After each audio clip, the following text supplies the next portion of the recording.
Hey, good morning, my beautiful epic peeps. How are you today? Oh my goodness, it's Thursday. This week flew by, didn't it? We had some beautiful guests. We had Lydia on Tuesday, and let me tell you, last night's meditation, I hope that if you weren't able to make it live, that you watch the replay on our YouTube channel or on the Facebook page, because Greg Kirk from Lyme Recovery Clinic really did give a real deep but quick meditation. So definitely check that out. So who am I, right? I didn't even introduce myself.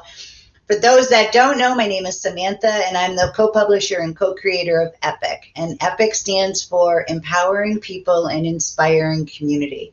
And E.P.I.C TriCountyCT is this beautiful, multifaceted platform of positive media, right? We have our beautiful print publication that comes out every other month, right? We come out in a beautiful, high-quality print magazine.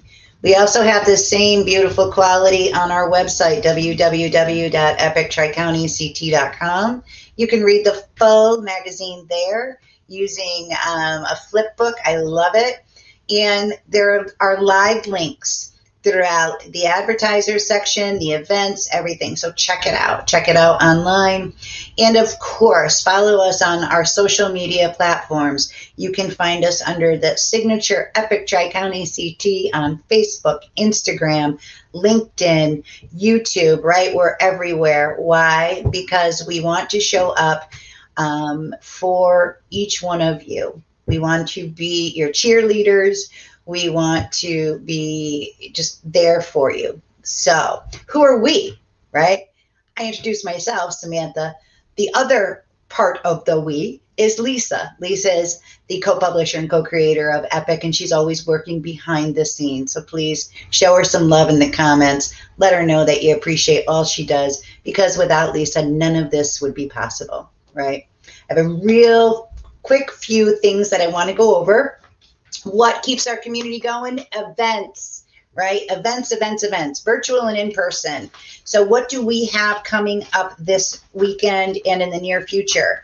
We have on the 3rd of February, which is a Wednesday, starting with Ellen Palmer Wellness, her Ideal Life Method Foundation class. Check that out. That's going to be Wednesday, February 3rd through Wednesday, March 10th. And you'll be working with Ellen and her team for the Ideal Life Method Foundation class. Check that out quickly, okay? Go to her website, www.ellenpalmerwellness.com, because I know the seats are filling quickly, and this is something you don't want to miss. Also, this Sunday, we have Kevin O'Connor from KTO Services. He's doing a yoga nidra and sound healing meditation at Phoenix Yoga. You can find the details for that January 30th on our website. Just click right through the event section and you'll have everything you need. And ongoing, what's going up? Oh my goodness, I forgot. This past Tuesday, I signed up for Eric Harris Qigong virtual class, all right? And it was absolutely wonderful. It was really inspiring. It was doable. If anybody is familiar with Qigong, anybody can do it. And Eric was just so professional, but warm and kind. He walked us through each step. He explained what we were doing. So that's Eric Harris from Chi for Healing. And he does that Tuesday evenings between 6 and 7.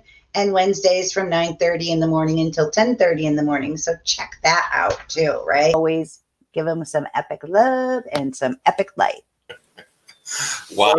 That's hey, the flow, for starters, the flow is a beautiful thing, right? Going with the flow. It's such a beautiful thing. I'm honored to be able to hang out with you and your crew here, your community. It's a joyful thing. So I'm going to try to get my center here on the screen. So there you are. People dizzy. Yeah. But anyway, thank you so much. That's such a kind introduction, Samantha. It's great to be with you. You're welcome. And now I'm getting feedback. Can you hear the feedback? I can't hear it. Okay, good. We're just going to keep going with the flow.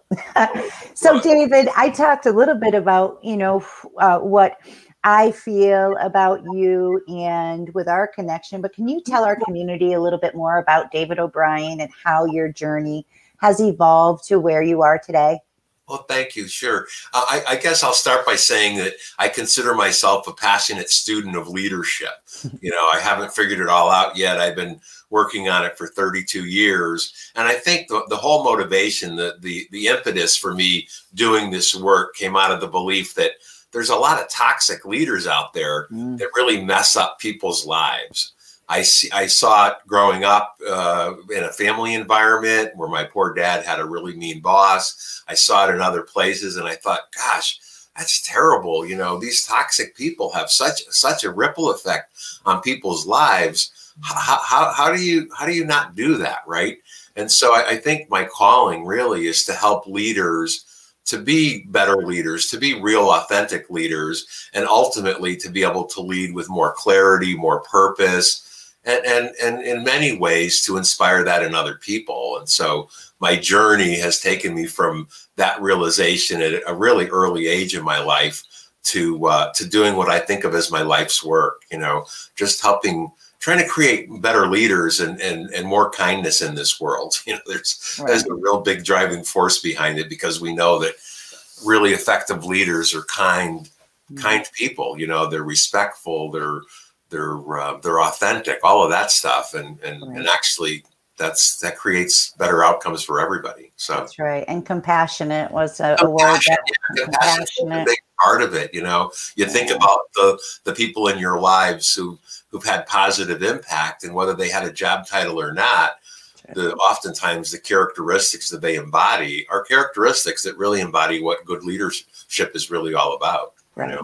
And what I loved about the article that you shared with E.P.I.C in the January-February issue is that when you speak of leadership, it's not just someone in the position of a CEO or, you know, the president of an organization. It's really embodying the energy of being a leader in everything that we bring to our lives. So true. So true. Yeah. And, you know, I say in the article, the lesson that reminded me of that truth is that there's no off switch on leadership, right? When you're a leader, which really means it's about your behavior, it's about your attitude, it's about your behavior, it's about your intentions, it's about your values, it's all of those things. But really, in many ways, I think, you know, in the years that I've done this work, you might imagine I've learned some things about leadership. And so one of my most important lessons is that leadership is a choice, because there's all kinds of people that have crossed my path over the years that had no job, let alone a title, but yet they embodied all of those positive characteristics of what really leadership is about. So I think there's such a lesson there. And then also another important lesson is that leadership, and this is what guides me, this is a daily guide post for me, that leadership is the opportunity to be a role model for the behavior you wish to see in others. Just pause and chew on that for a minute, right? Because it's really about the opportunity we have to use our influence and to be a role model for the behavior that we wish to see in others. It's a big responsibility, but I think it's an equally big opportunity. Absolutely. Absolutely. And I'm sure Lisa will be sharing part of that. She's sharing comments, and we're so grateful that you're able to, you know, spend some time with us. So I know that you're an author. Can you tell us a little bit about that and your books? Sure. Thank you. So my first book is the Navigator's Handbook, 101 Leadership Lessons for Work and Life.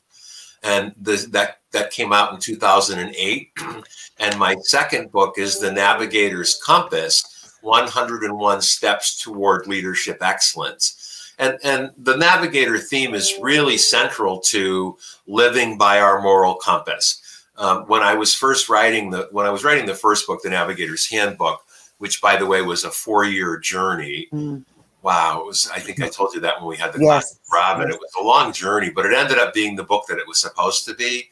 And I hadn't really thought of it as being life lessons, but it came out that way. And then the central theme of navigating is using your moral compass to guide you. Because when I was first writing the Navigator's Handbook, the original intent was to interview a bunch of executive CEOs primarily and get their story about leadership, and then find the common denominators about what that was, and then distill that into a book. Well, it became a completely different book. But right. One of the things that fueled that was that I learned early on that these leaders were considered good leaders outside of work too.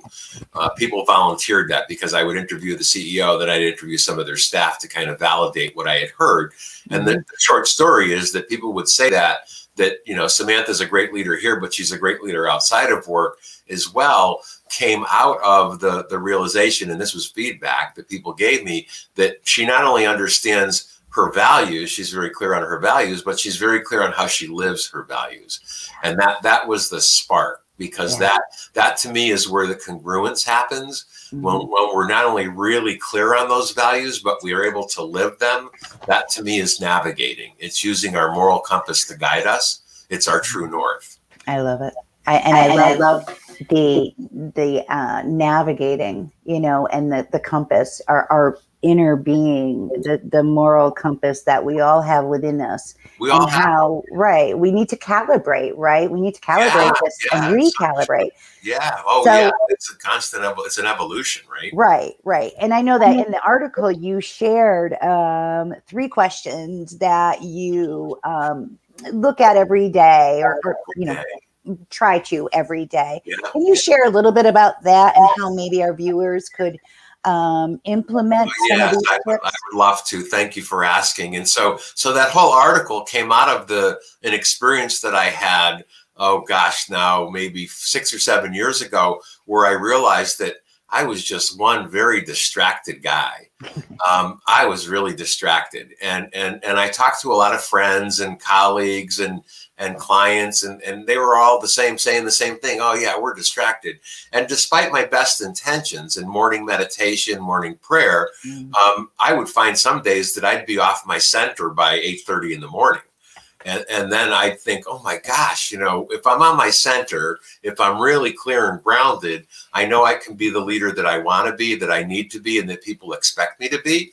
And that's so critically important to me. Well, anyway, I said, okay, I've got to do something about this. And so I talked to a bunch of people, and I got some ideas, but then finally I had this realization that it was about getting more deeply connected to my moral compass. And that's where the compass calibration idea and technique and title came from. And that compass calibration technique, which I try to do every single day for about 15 minutes, is ask myself 3 questions. Number 1, what's important to me today? And I don't rush to answer that question. I just get into a quiet space. I take some time to get centered, and then I give myself the freedom to just kind of hang out with that question. What's important to me today? And when I do that, I begin to get clear on my values. I get clear on my moral compass. And then the next question is, why is that important to me today?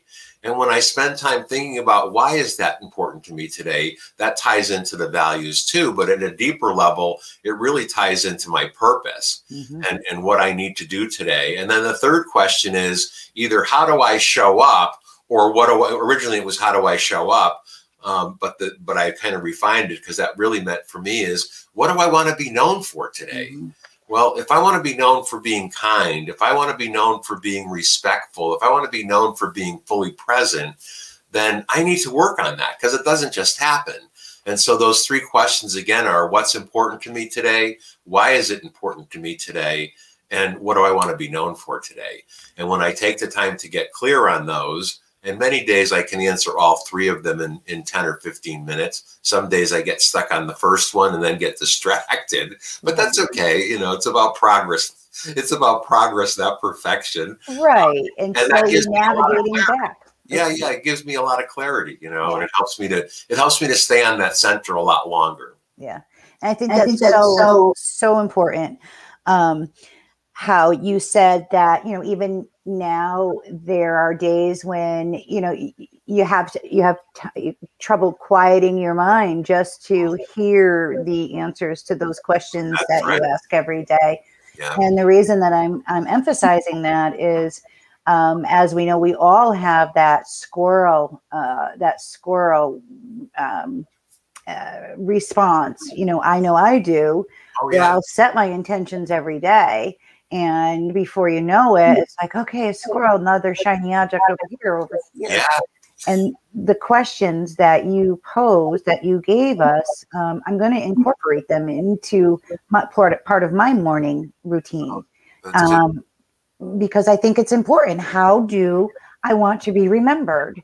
Yeah. Right? How do I want to show up? How do I want to show up? How do I need to show up? You know, because listen, I know that you know this, and I know all of your viewers do too, but the intention is one thing, but being deliberate about it, right? And knowing that I need to do the work. I just can't, I can say these things. I can say I want to be kind and respectful today, but if I'm not really clear and deliberate about how I do that, and also the opportunities that I have to do that throughout the day, well, then I'm just not maybe doing it as well as I could. And I want to just try to do it pretty well, you know. Right. We're going to be putting links to, you know, the website and so on and so forth. So as you progress through 2021, what resources can you offer our community? How can they find you? Tell us a little bit about how you bring your services to them. Sure. Thank you. Well, in 2021, it's now, you know, predominantly virtual. I still do have some one-on-one time. I have clients that we do social distancing and we spread people out in a large gymnasium or whatever, but most of it is virtual. And I suggest that people check out my website, www.workchoicesolutions.com. There's a whole bunch of information there within the learning resources, which I believe you're putting up as a banner. That's on the Navigator bar. And when you click on that, there's a drop down that has a whole bunch of articles. I've been fortunate to have a whole bunch of articles published over the years. There's a number of my articles there. There's also links to 2 upcoming webinars that I would love to have your community attend. You're welcome to attend. There's no charge. On February 18th, I'll be doing one called Building a Culture of Accountability. Both of these are 1 hour, by the way, and they're free. And then on March 23rd, I'll be doing one that's titled Recalibrating Your Leadership Compass. That's also one hour in length. And they both offer some opportunities for self-reflection, a deep dive on values, particularly on the Recalibrating Your Leadership Compass. It really is about just that. It's about taking a pause and thinking about who am I as a leader? How do I show up? Building a lot more clarity around values and intentions and purpose, and just doing what you said earlier, recalibrating our compass a bit.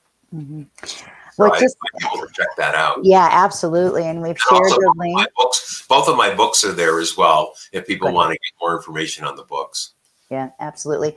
And I want to reiterate and continue to reiterate that it's not just a leader in you know, a corporate setting or in a job. It really is being the leader of your life. That's where it's resonating with me. It's like, okay, Samantha, if you want to be a successful, compassionate minister, then how are you going to, you know, what are you going to do today to bring that forward? You know, how are you going to lead as opposed to just always reacting? And so on. Yeah. You're so right. And you just inspired me to think of the Picasso Sandwich maker story. Tell us. This is a good example of you don't have to have a job title or even work to have to be a leader. So this was a number of maybe 7 or 8 years ago, and I'm at a client's all day up in Massachusetts, out in the Boston area, and I've got back-to-back coaching meetings all day. I had, like, I don't know why, I booked like 7 coaching meetings back to back to back. I guess because it was Boston and I wanted to try to get it done in one day. Well, anyway, very long story short, it came for my half-hour lunch break, and I decided to go down to their cafeteria and get a sandwich or something. Well, I came down there and they had way too many choices. They must have had, I don't know, way too many choices. And the young lady behind the counter looked at me and she said, "You look like you need help." And I laughed and I said, "Yeah, you've got too many choices. I have no idea what I'm going to order." And then she said, "Well, what do you like? Why don't you, I'll help you out. What do you like?" Well, she asked these great questions and she got me really thinking about it. And I said, "Well, you know," she goes, "We've got some really fresh turkey. We just roasted it this morning. We've got this really great 7-grain bread." She's telling me all about this. And she's like, how does that sound? I said, well, that sounds perfect. That's what I'm going to have. I'm going to have that turkey sandwich. Long story short, she goes on to make the sandwich, and she's saying, you know, we just got this really good, like, sun-dried tomato mayonnaise that I'd like to put on it. I think that would make it really well. And then she said, you know, I know you probably don't want to eat bacon, but a couple slices, we've got this beautiful, fresh, thick cut bacon that we made, and it would go so perfect with this sandwich. So I'm looking at her and I'm going, oh my God, you're like heaven sent, you know? So she's making this sandwich, and I said to her, you're like the Picasso sandwich maker. This is like the most wonderful example of leadership that I've seen all day. And she looked at me with this puzzled look on her face, and she said, well, what do you mean? I said, you're making that sandwich like Picasso painted.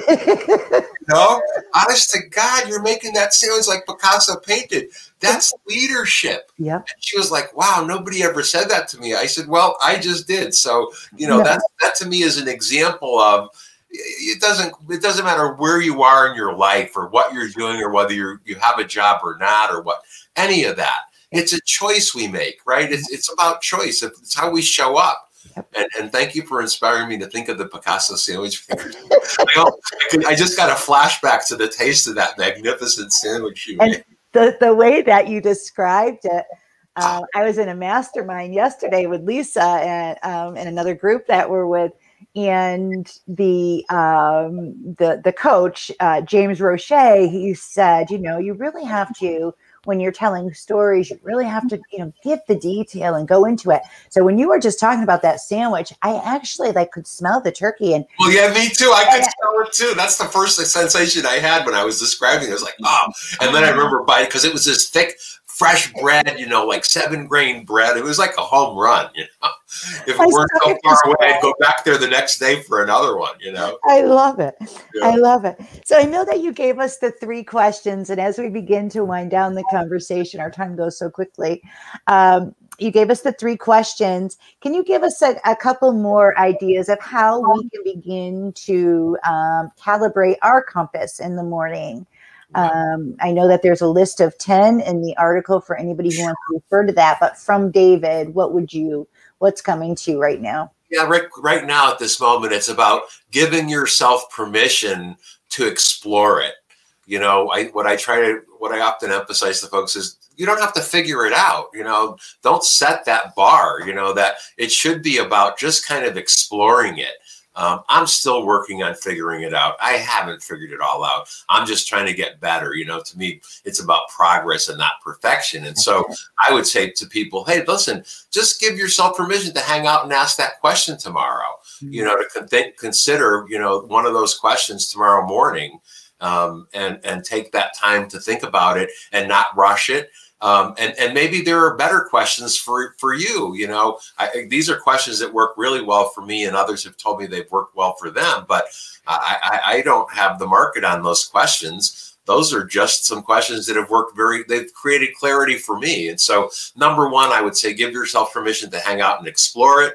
Maybe don't rush it. Maybe it's one question tomorrow, and maybe it's a couple days on that first question, and just let that resonate. And then maybe it's the second question, why is it important to me, at a later date? It's just, I think it's about being fair and reasonable and kind to yourself. You know? And allowing that sandwich to come together in whatever way that it's going to come together. Yeah. Giving yourself that space and honoring that. I think that's so important. Yeah. Well, I truly enjoyed our time together. It went by so quickly. Yeah. And I know that, you know, Lisa and I are working on putting together various platforms. So I know that you're going to be back with us. I consider you a part of our EPIC community. Oh, that's a blessing. Thank you so much. Yeah. And to allow for me personally to look at that deliberate leadership, you know, like to deliberately look within and say, okay, what can I do today? What can I do today? Has helped me personally. I know that our viewers are going to feel the same. The article is beautiful in the January, February. That's available, everybody, in the print copy, obviously, but also online. So check it out. We share David's website. He has an event coming up on February 18th. Also on March 23rd, those are about an hour-long webinars.